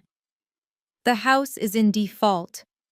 Silas's voice was gravelly and amused. I read the news. You do not own that house. Some lady named Washington owns it. And word on the street is, she is airtight. I do not lend against assets you do not control. Come on, Hunter pleaded. I am good for it. I have a deal closing next week. A crypto play. It is going to yield 10 times the investment. Silas laughed, a cold, harsh sound. You are radioactive, Hunter. Nobody in this city is going to touch you. You are drowning, and I am not looking to get wet. Get out of my face before I decide to take that watch as a consultation fee. I heard the car door slam. Hunter was alone again. 10 minutes later, my secure email server pinged. It was a transfer request from an anonymous wallet address. Hunter was trying to send me $500,000 in cryptocurrency. The subject line read, "Partial payment. Please stop the eviction." I stared at the screen. He was trying to pay a registered mortgage debt with untraceable digital currency, likely scraped together from the very bottom of his failed investment schemes, or perhaps borrowed from someone even worse than Silas. I picked up the phone and called my compliance officer. Reject the transfer, I said. Flag it as suspicious activity. The source of funds is unverified, and considering the debtor is currently under investigation for fraud, accepting this money would make us complicit in money laundering. Send him a formal rejection notice stating that Vanguard Holdings only accepts certified funds from domestic banks. I hung up. I could imagine Hunter's face when he got the notification. He thought money was just money. He did not understand that dirty money leaves a stain that never washes out, and I was not about to let him dirty my hands. Hunter returned to the mansion an hour later, but he did not go inside immediately. He sat in the driveway making one last call. This time he was not calling a lender. He was calling a private investigator. I need dirt, Hunter whispered into the phone. Her name is Jasmine Washington. She runs Vanguard Holdings. Dig deep. I want everything. Who is she sleeping with? Is she skimming off the top? Does she have a drug problem? Every closet has a skeleton. Find hers so I can bury her. I leaned back in my chair and took a sip of tea. He was trying to blackmail me. It was a pathetic move, but a predictable one. When you cannot win on merit, you try to destroy the opponent's character. He hired a man named Miller, a bottom-feeder PI who specialized in catching cheating spouses and digging up scandal for divorce cases. I waited. 3 hours passed. The sun began to dip below the horizon, casting long shadows across my office. I used the time to review the foreclosure documents, ensuring every I was dotted and every T was crossed. Finally, Hunter's phone rang. It was Miller. What did you find? Hunter answered immediately, his voice thick with anticipation. Tell me she is embezzling. Tell me she is a secret alcoholic. There was a long pause on the other end. Mr. Davis Miller sighed. I have been running this woman's life through every database I have access to. I checked her financials, her travel records, her medical history, and her personal associates, and Hunter pressed. And she is a ghost, Miller said. Or a saint. I do not know which is worse. She pays her taxes early. She has zero debt. She volunteers at a literacy center on weekends. She does not date. She does not drink to excess. She goes to work, she goes home, and she reads. You are not looking hard enough, Hunter shouted, spitting onto the dashboard. Everyone has something. Check her college years. Check her ex-boyfriends. I checked. Miller snapped, losing his patience. She graduated summa cum laude. Her ex-boyfriends all say the same thing, that she was too focused on her career for a relationship. Look, buddy, I can find dirt where there is dirt, but this woman is squeaky clean. She is cleaner than a convent floor. You are wasting my time and your money. I am keeping the retainer. Do not call me again. The line went dead. I watched on the driveway camera as Hunter dropped the phone. It slid between the seats. He let out a scream of primal frustration, pounding his fists against the steering wheel until the horn blared, echoing through the quiet upscale neighborhood. He had tried to buy his way out. He had tried to cheat his way out. He had tried to blackmail his way out. And every door had slammed in his face. He got out of the car and stormed into the house. I switched the feed to the interior cameras. Ebony was in the living room trying to pack a box of crystal stemware, her eyes red from crying. She looked up as Hunter entered, expecting news. Did you get the money? She asked, her voice trembling with a sliver of hope. Hunter did not answer. He walked past her to the bar cart. He grabbed a bottle of Macallan 18, the same whiskey he had denied me a glass of on Thanksgiving because he said it was too good for my palate. He uncorked it and took a long swig straight from the bottle. Hunter, Ebony cried, standing up. What is happening? Talk to me. There is nothing to talk about, Hunter roared, turning on her, her eyes wild. She is a robot, Ebony. She is a machine. I tried to find something, anything to use against her. But she is perfect. Your sister is perfect. And we are the trash. That is what she thinks, right? He hurled the bottle across the room. It smashed into the 60-inch television, shattering the screen in a spiderweb of cracks. The amber liquid dripped down the broken glass like toxic rain. "Hunter, stop it!" Ebony screamed, covering her ears. He did not stop. He was a man possessed by his own impotence. He grabbed a heavy vase from the mantel, a piece I knew cost $400, and threw it against the wall. It exploded, sending shards of porcelain flying. He kicked the coffee table, overturning it. He ripped the curtains off the rod.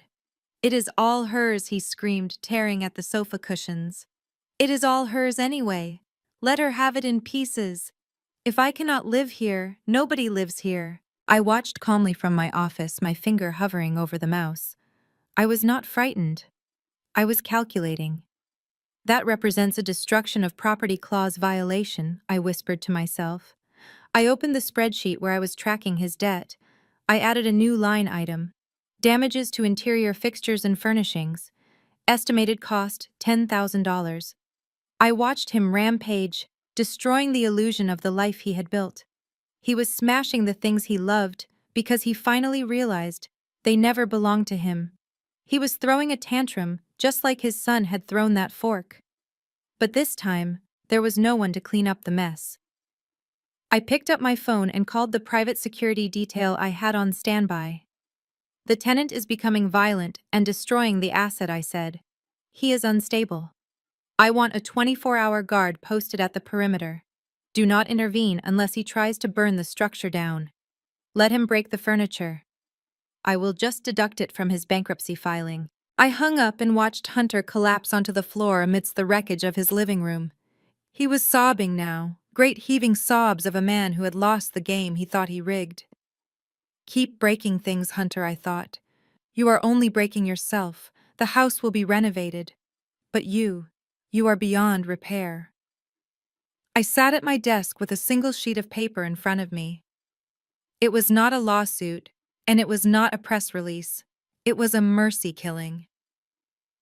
My general counsel, David, had spent the last hour trying to talk me out of it. He wanted to crush Hunter in court. He wanted to drag him through a public trial that would leave him with a criminal record and a mountain of legal fees. But I was not interested in prolonged suffering. I just wanted my property back, and I wanted the toxicity out of my life. I picked up my fountain pen and signed the bottom of the document. It was an ultimatum. The terms were simple and non-negotiable. Option A was the exit ramp. Hunter and Ebony had 48 hours to vacate the premises voluntarily. They had to leave the house in broom-clean condition and hand over the keys. In exchange, I would forgive the entire $1.2 million debt. I would wipe the slate clean.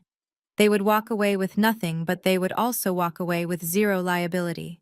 It was a golden parachute they did not deserve, but I offered it for the sake of the blood that ran through my sister's veins. Option B was the nuclear option. If they refused to leave, or if they forced me to send the sheriff to evict them, I would file a criminal complaint with the district attorney. During my audit of the loan documents, I had found the smoking gun. When Hunter applied for the loan 3 years ago, he had submitted tax returns claiming an annual income of $600,000. I had cross-referenced those returns with the IRS transcript I pulled during the default process. His actual income that year was $52,000. That is called mortgage fraud. It is a federal crime that carries a sentence of up to 30 years in prison. I handed the envelope to the process server, a man named Carl, who looked like he could walk through a brick wall. "Deliver this to Mr. Davis personally," I said, "and Carl makes sure he reads the second page." I watched on the monitors as Carl pulled up to the mansion an hour later. The house looked dark. The curtains were drawn tight as if the occupants were trying to hide from the world they had tried so hard to impress. Carl rang the bell. He had to ring it 4 times before the door cracked open. Hunter stood there looking like a man who had not slept in days. His shirt was stained, and his eyes were bloodshot. He snatched the envelope from Carl's hand without a word and slammed the door. I switched the camera feed to the foyer. Hunter ripped the envelope open with shaking hands. He leaned against the wall, sliding down until he was sitting on the expensive imported tile. He read the first page. I saw his shoulders sag with relief when he read the part about debt forgiveness. He realized he had a way out. He could leave. He could start over. Then he turned to the second page. I zoomed in on his face. I wanted to see the exact moment the reality hit him. He read the paragraph detailing the income falsification. He read the statute number I had cited. He read the words, federal prison. His face went from pale to a sickly shade of gray. He gasped, clutching his chest. He knew I had him. He knew I had the original falsified documents with his wet signature on them. He was trapped. Just then, Ebony walked into the foyer. She was holding a glass of wine that was filled to the brim. She looked at Hunter sitting on the floor and rolled her eyes. "What is it now?" she asked, her voice slurring slightly. "Is it another bill? Did she turn off the water?" Hunter scrambled to his feet, hiding the letter behind his back. He looked at his wife, the woman he had lied to for years, the woman whose respect he craved more than oxygen. If he told her the truth, if he told her that he was a fraud who was facing prison time, she would leave him. She would take Braden, and she would never look back. His ego was the only thing he had left, and he was terrified of losing it. "It is nothing," Hunter lied, his voice cracking. "Just more threats. She says we have 48 hours to leave or she sends the sheriff." "Is that it?" Ebony asked, taking a sip of wine. "She is bluffing. She cannot kick us out that fast." "Squatters' rights, Hunter. We have rights. We can stay here for months while the courts figure it out." Hunter looked at her. He knew she was wrong. He knew that because of the specific structure of the commercial loan I had used, foreclosure was immediate. But more importantly, he knew that if he fought me, I would send him to jail. He had a choice. Tell his wife the truth and leave quietly, or lie to her and try to fight a war he had already lost. He chose the lie. "You are right, baby," Hunter said, forcing a smile that looked like a grimace. "She is bluffing. We are not going anywhere. This is my house. I fixed the leak in the roof. I planted those hedges. I am not letting your sister scare me." I stared at the screen in disbelief. He was declining the lifeboat. He was choosing to stay on the sinking ship because he was too proud to admit he had drilled the hole in the hull. Ebony smiled a nasty, triumphant smile. "That is the man I married. Do not let her win, Hunter. Fight her." I watched Ebony walk back into the living room, leaving Hunter alone in the hallway. He looked at the letter in his hand. He crumbled it up into a ball and shoved it into his pocket. Then he did something that made me sit up straight in my chair. He walked into his home office and locked the door. He went to the safe behind the painting and pulled out a stack of papers. They were the original deed documents, the ones that listed Vanguard Holdings as the lien holder. He turned on his scanner. I zoomed in on his hands. He was holding a bottle of whiteout and a razor blade. He began to carefully scrape away the name Vanguard Holdings from the title document. He was trying to erase my name. He was trying to physically alter a legal document to make it look like he owned the property free and clear. I laughed out loud in my empty office. It was a laugh of pure incredulity. He thought that in the 21st century, where every property record is digitized and stored in a county database, he could trick the sheriff with a photocopied forgery. He thought that if he just showed the police a piece of paper that said he was the owner, they would turn around and leave. It was the act of a desperate, delusional child. He was cutting and pasting his way to a felony. He spent hours in there. I watched him scan the altered document, print it out, scan it again to hide the edit marks, and then print it on heavy cardstock he had found in the drawer. He even tried to forge a notary stamp using a rubber stamp from a child's play set he must have taken from Braden's room. When he was finished, he held it up to the light. It looked terrible. It looked exactly like what it was, a fake document made by a panicked amateur. But Hunter looked at it with pride. He nodded to himself. He unlocked the door and walked out, puffing his chest out. He believed his own lie. He believed he had found a loophole. I picked up my phone and called David. He rejected the offer, I said. "Are you sure?" David asked. "Did he call you?"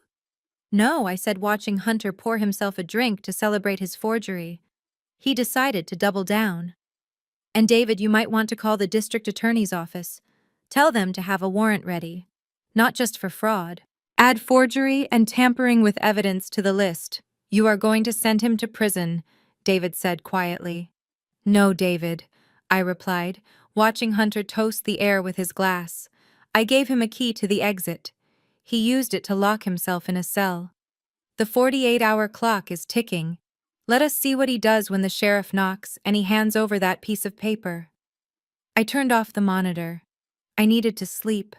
I needed to be well rested for eviction day. It was going to be a long morning, and I wanted to look my best when I took back what was mine. The sun set over Highland Park, casting long, ominous shadows across the manicured lawn of the mansion that was no longer a home, but a prison. From the safety of my penthouse office, I watched the feed from the security cameras one last time before the final deadline. The interior of the house looked like the aftermath of a natural disaster. The perfect staging was gone.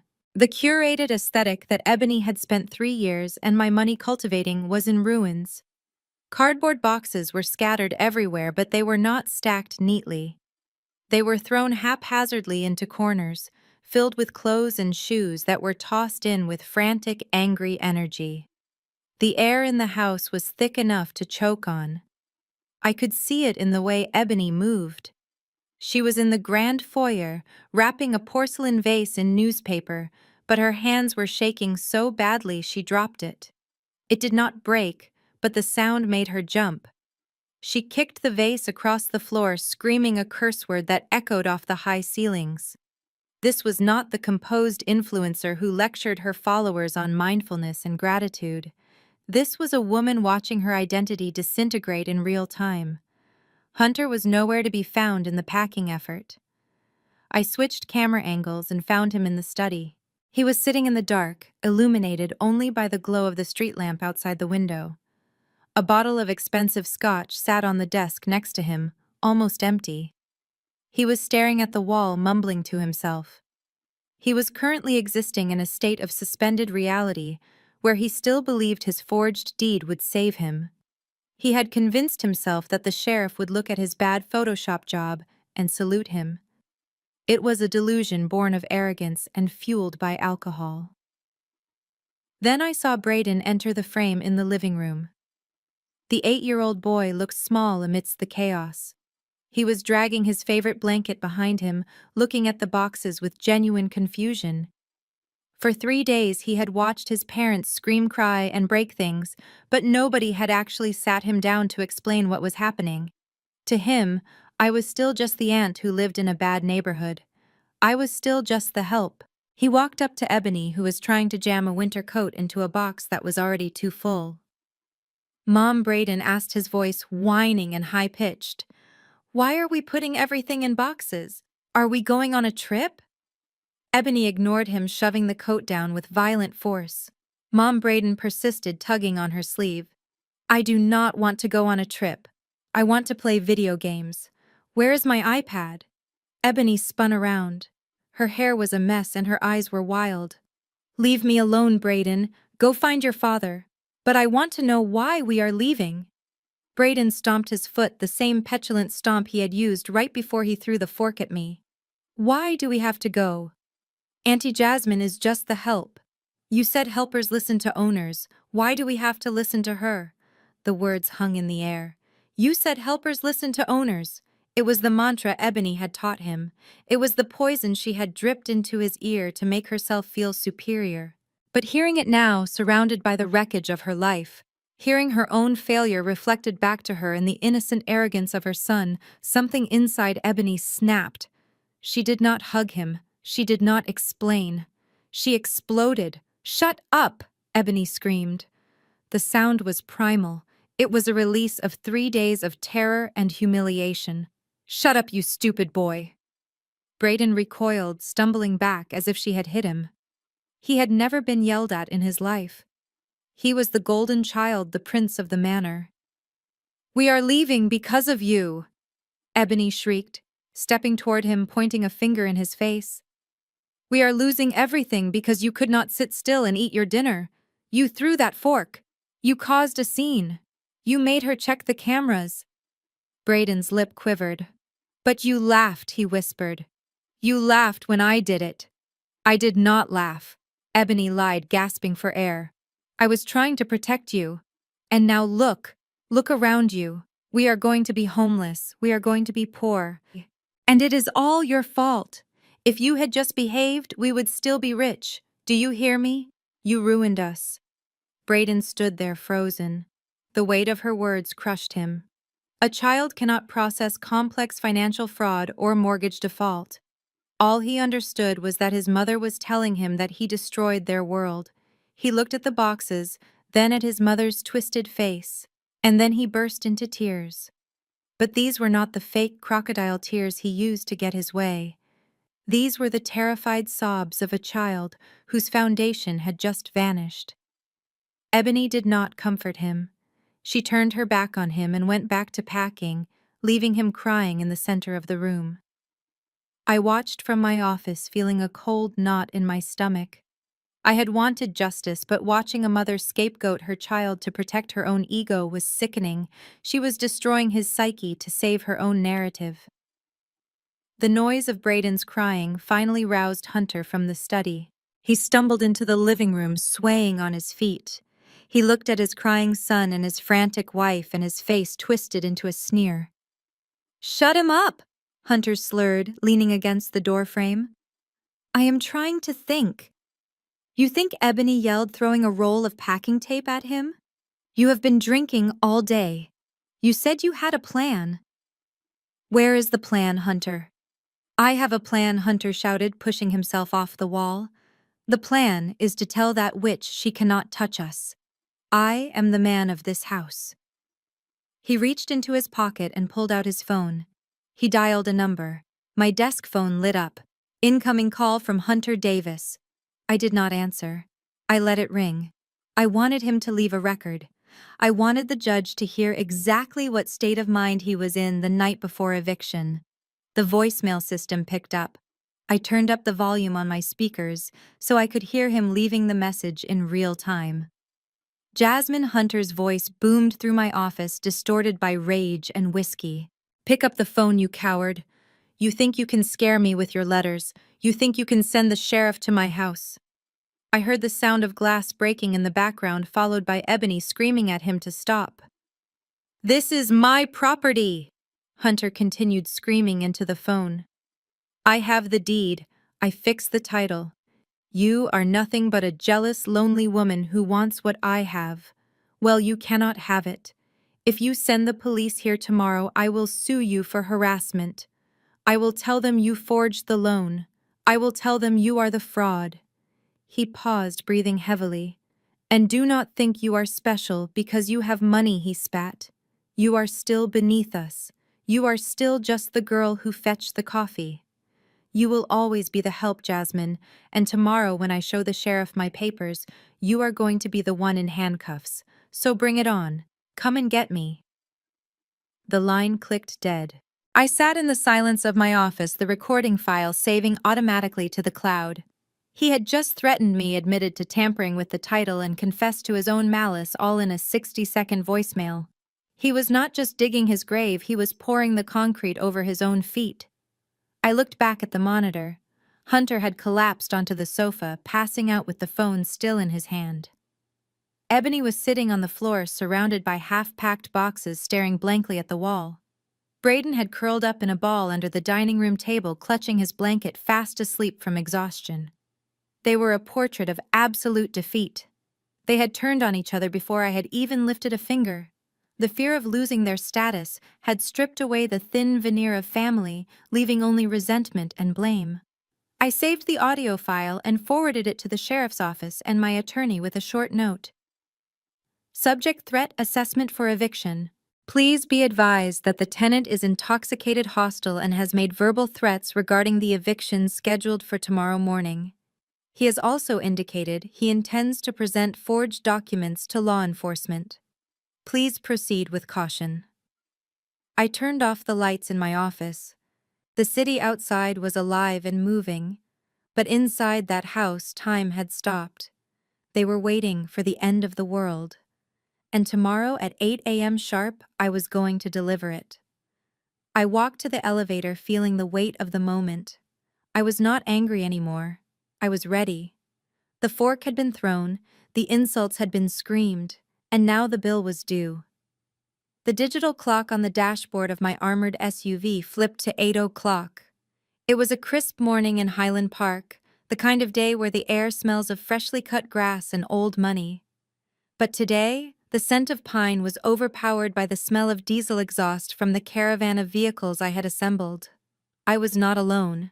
Behind me was a sheriff department cruiser with its lights flashing silently. Behind that was a large box truck from a moving company I had hired to clear the property.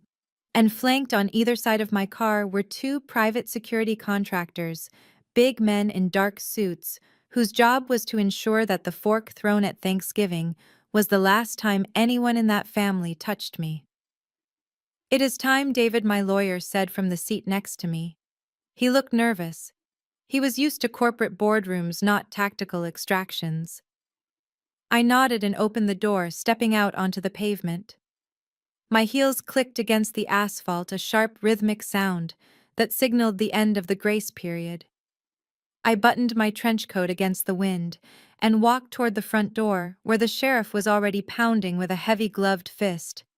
"Hunter Davis, open this door," the sheriff boomed, his voice echoing off the brick facade. "This is the sheriff department executing a court order for immediate possession. You have 10 seconds to comply before we breach." There was no answer. The house stood silent and dark, the curtains drawn tight like eyelids shut against a nightmare. "Breach it," the sheriff ordered, stepping back. The locksmith I had brought along stepped forward. He did not use a key. He used a heavy-duty drill. The sound of metal grinding against metal tore through the quiet morning. It was a violent sound, the sound of privacy being violated, the sound of consequences arriving uninvited. Within seconds, the lock gave way with a sad metallic crunch. The door swung open, revealing the grand foyer where I had been insulted just days ago. Hunter was standing right there. He looked like a man who had been haunting his own house. His eyes were wild and bloodshot, his shirt was unbuttoned, and he was holding a piece of paper in his shaking hand. "Get out!" Hunter screamed, waving the paper at the armed officers. "You cannot come in here. This is my house. I have the deed. Look, I have the deed. I have." He thrust the document toward the sheriff. It was the forgery he had spent the night making. The whiteout was lumpy and the font did not match, but in his desperate delusion he believed it was a magic shield. The sheriff did not even look at it. He swatted the paper aside like a fly. "Hunter Davis, you are interfering with a lawful eviction. Step aside now." "No," Hunter roared, backing up. "She is lying. That woman is a fraud. She is trying to steal my home." He spotted me then. I was standing behind the wall of police officers, calm and silent. The sight of me broke whatever fragile hold he had left on his sanity. The humiliation of the last few days, the loss of his status, the fear of the future, it all boiled over into a singular blind rage. "You!" he shrieked.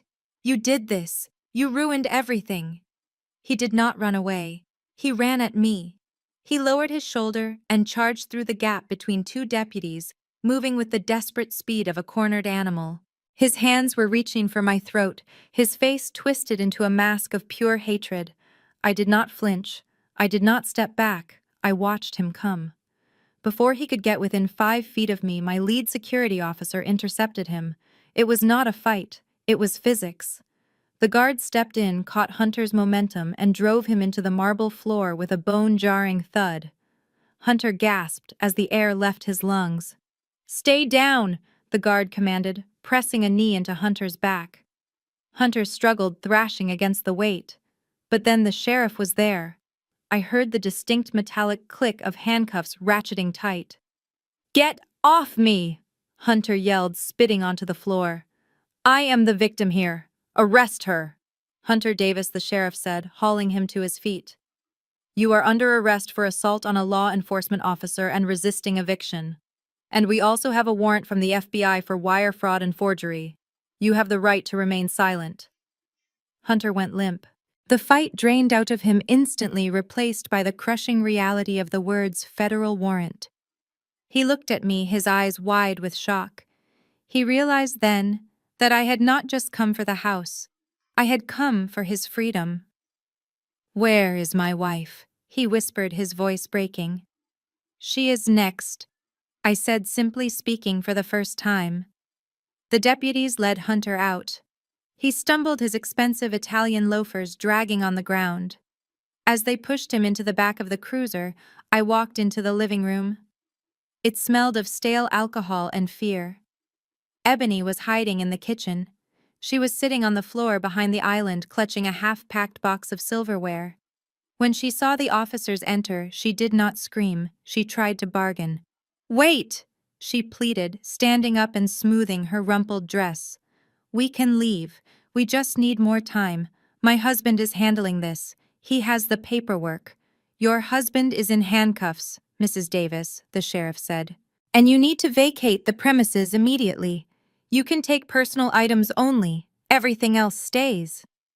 Ebony looked at me standing in the doorway. Her makeup was smeared down her cheeks in black streaks, making her look like a tragic clown. The arrogance was gone. The influencer persona was gone. All that was left was a scared woman who had bet on the wrong horse. "Jasmine, please," she whispered. "Where are we supposed to go?" "I do not know, Ebony," I said honestly. "Maybe you should ask the followers you lied to, or maybe you can stay in the warehouse where you stored your empathy years ago." The deputies took her by the arms. She did not fight, but her legs gave out and they had to half carry her toward the door. Outside, the neighborhood had woken up. The commotion had drawn a crowd. Neighbors in jogging suits and bathrobes were lining the sidewalk. And because this is America in the 21st century, the phones were out. I saw the flashes. I saw the vertical screens recording the downfall of the family that had looked down on everyone else. Ebony saw them too. As she was led down the front steps, she tried to cover her face with her hands, but it was too late. She was being live-streamed. The woman who lived for likes was now going viral for her eviction. I heard a neighbor whisper loudly, "Is that the lady who said her sister was the help? Karma is real." I walked out onto the porch and watched them load Ebony into the back of a separate car, not under arrest, but detained for removal. Then I remembered Brayden. I turned back to the house. The movers were already coming in with boxes. "Stop," I ordered. "Where is the boy?" I ran up the stairs to the second floor. I found him in his bedroom. He was sitting on his bed wearing his headphones, clutching a gaming controller, staring at a blank TV screen. He had turned the volume up so high to drown out the shouting downstairs. He looked up when I entered. He looked terrified. "Are you going to send me to jail too?" he asked, his voice trembling. "No, Brayden," I said, softening my voice, kneeling down so I was at eye level with him. "Children do not go to jail for the mistakes of their parents." I reached out a hand. He flinched, thinking I might hit him. It broke my heart to see what this week had done to him. "Come with me," I said gently. "I called your grandmother. She is waiting for you outside in a taxi. She is going to take you to get pancakes." He dropped the controller and took my hand. His palm was sweaty. We walked down the stairs, past the movers, past the empty spot where the vase used to be. When we got outside, I walked him past the police cars, past his father, who was banging his head against the window of the cruiser, and past his mother, who was weeping into her hands. I led him straight to the waiting yellow cab where my mother Beatrice sat. She looked aged 10 years in the last 10 days.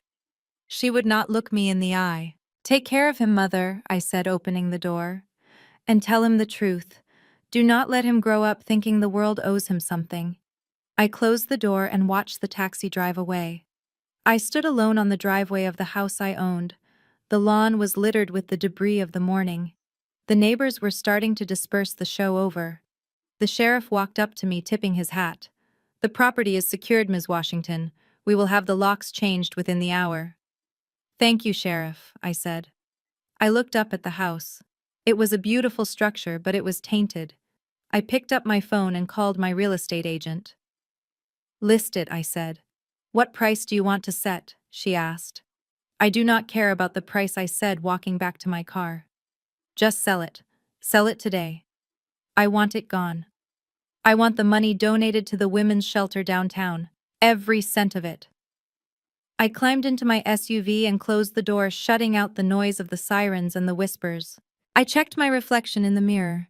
The bandage on my cheek was gone, leaving only a faint pink scar. It would heal. Everything heals eventually once you remove the infection.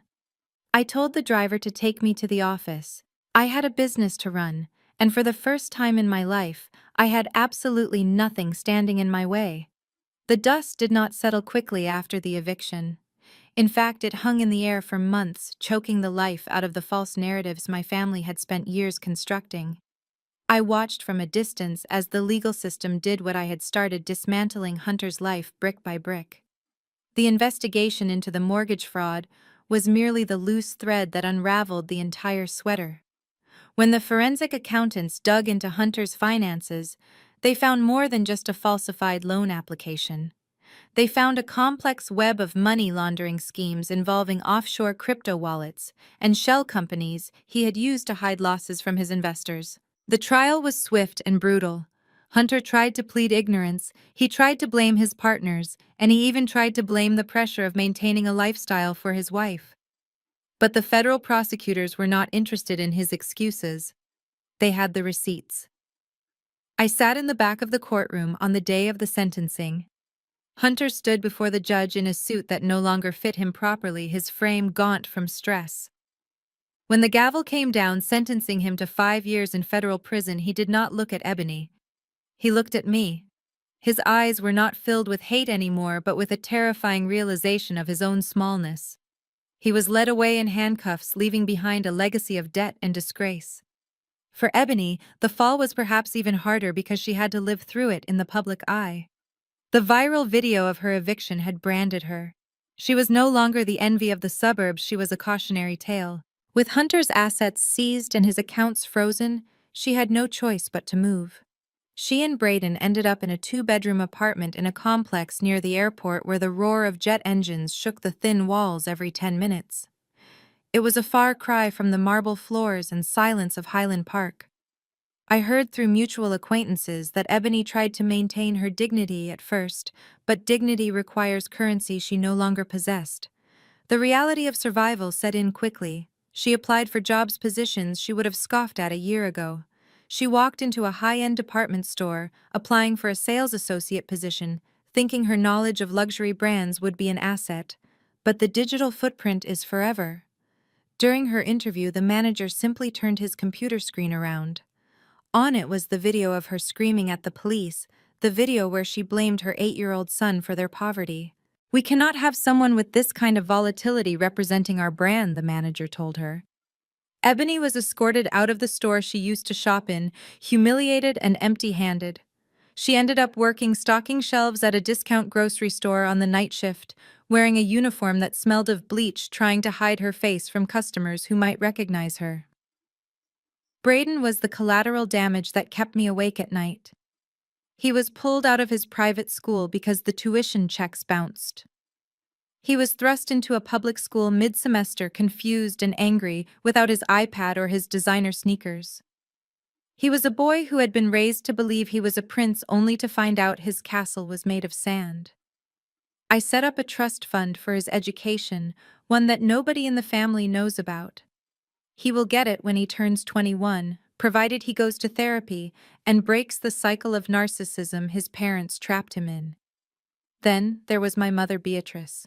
The church had always been her stage, the place where she performed her role as the pious matriarch. But the church is also a community of judgment. When the news of Hunter's imprisonment broke, the ladies of the prayer circle did not offer casseroles and comfort. They offered cold shoulders and whispers. Beatrice arrived at service one Sunday to find her usual seat in the front row occupied by someone else. No one moved to make room for her. The pastor who had once praised her family's generosity now preached sermons about the sin of pride and the worship of false idols, looking directly at her. She stopped going to church. Isolated and with her son-in-law in prison, she faced her own financial reckoning. Hunter had been her retirement plan, Without his sporadic handouts, she could not afford her lifestyle. I saw her once from across the street walking into a pawn shop downtown. She was clutching her jewelry box, the velvet case that held the pearls and diamonds she had flaunted for decades. She sold them one by one, not to buy luxury items, but to buy groceries for Braden and to pay the heating bill in Ebony's drafty apartment. The woman who had looked down on me for living simply was now selling the symbols of her status just to survive. 3 months after the eviction, I finally returned to the house. I drove up the driveway in my G-Wagon, the engine purring softly. The house stood empty, a hollow shell of brick and glass. The landscaping was overgrown, the hedges untrimmed, a visual representation of the neglect that had always rotted beneath the surface. I unlocked the front door and stepped inside. The air was stale, smelling of dust and abandoned dreams. I walked through the foyer where Hunter had tried to attack me. I walked into the dining room where the fork had been thrown. I stood in the kitchen where Ebony had sliced fruit and sneered at my career. My real estate agent was waiting for me holding a clipboard.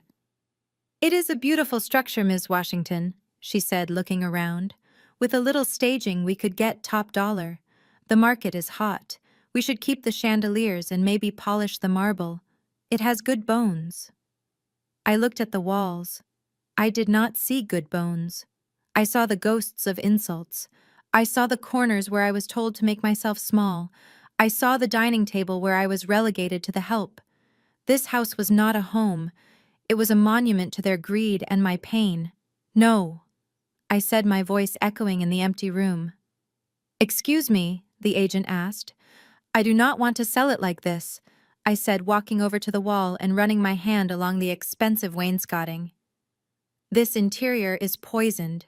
It holds too many memories and none of them are good.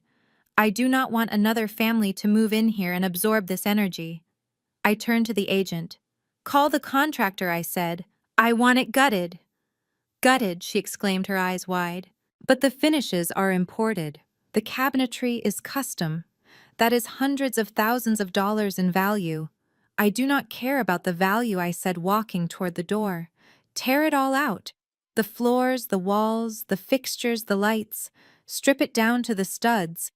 I want to sell the shell.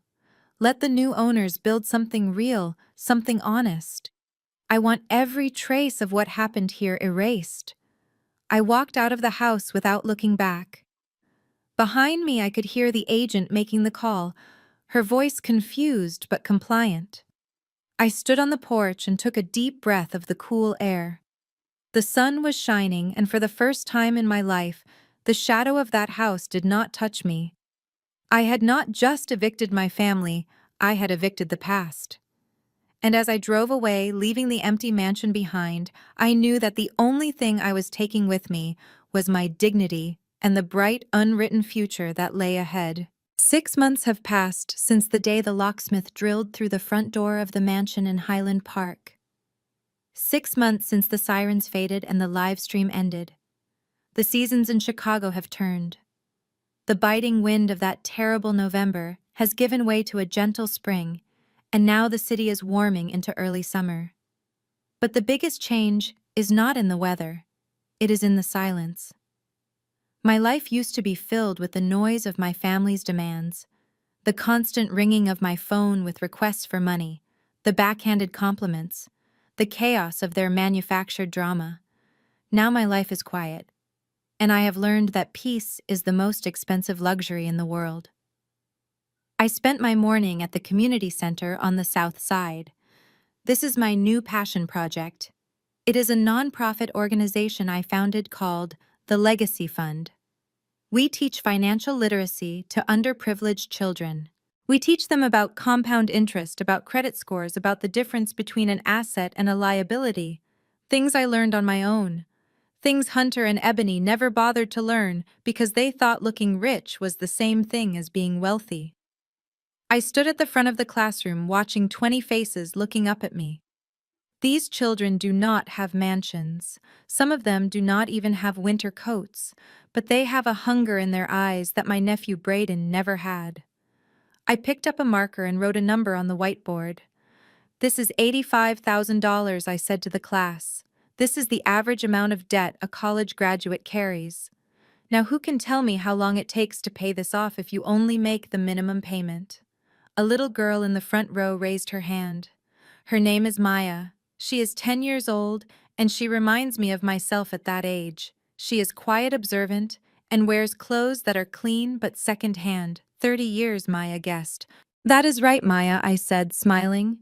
30 years. That is a life sentence. But if you understand how money works, you can break the chains. I looked at her and felt a surge of pride. I am building a new family here. A family not bound by blood, but by a shared desire to rise above our circumstances.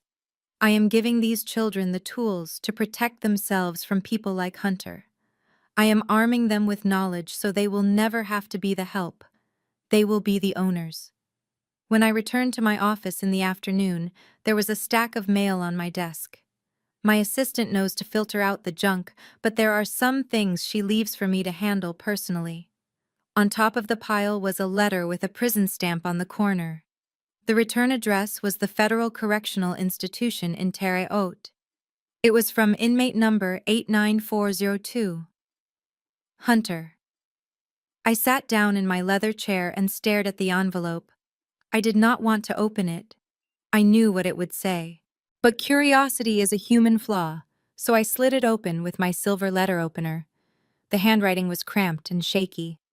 Dear Jasmine, I have found God in here. The chaplain says I need to make amends. I am sorry for what I did. I was lost. I was blinded by greed. Please tell Ebony I love her. Please tell her to write to me. And Jasmine, if you could find it in your heart to put some money on my commissary account, I would appreciate it. The food in here is terrible. I read it twice. He had found God, but he still wanted money. He was apologizing, but he was still asking for a favor. He had not changed. He was just a con artist running a new con in a smaller cage. I did not finish the letter. I did not save it. I walked over to the shredder in the corner of my office. I fed the letter into the machine, watching Hunter's words turn into confetti. It was a satisfying sound, the sound of a connection being permanently severed. Then my phone buzzed. It was a text message from a number I did not recognize, but I knew immediately who it was. Jasmine, please. It is Ebony. We are getting evicted from the apartment. I cannot pay the rent. Brayden needs new glasses. I know you hate me, but please help your nephew. Just $5,000. I will pay you back, I swear. I looked at the screen. I thought about the little girl Maya in my class this morning. I thought about the scholarship fund I had just endowed for her. I am not a cruel person. I give away thousands of dollars every month. But I give it to people who are willing to do the work. I give it to people who respect the value of a dollar. Ebony did not want help. She wanted a bailout. She wanted to return to the comfort of dependency. If I sent her that money, I would not be helping her. I would be enabling the same toxicity that destroyed her life. I did not reply. I tapped the info icon on the screen. I scrolled down to the bottom. I pressed block caller. The message disappeared. The silence returned. I drove home as the sun began to set, painting the Chicago skyline in hues of purple and gold. I stopped at a gourmet market on the way. I bought a small organic turkey breast. I bought fresh cranberries. I bought a bottle of the most expensive champagne they had. It is Thanksgiving today. I arrived at my penthouse and kicked off my heels. I turned on some jazz music, letting the saxophone fill the empty space. I did not feel lonely. I felt spacious. I felt like I finally had room to breathe. I set the table. My dining table is made of solid walnut. It seats 12, but tonight it is set for 1. I laid out the placemat. I lit a beeswax candle. And then I went to the drawer. I pulled out my silverware. It is real silver, heavy and cool to the touch. I polished it myself this morning. I picked up the fork. I held it up to the light, examining the tines. It looked just like the one Brayden had thrown at me, but this one was mine. I earned it. I paid for it. and nobody was going to throw it at me ever again. I sat down at the head of the table. There was no shouting.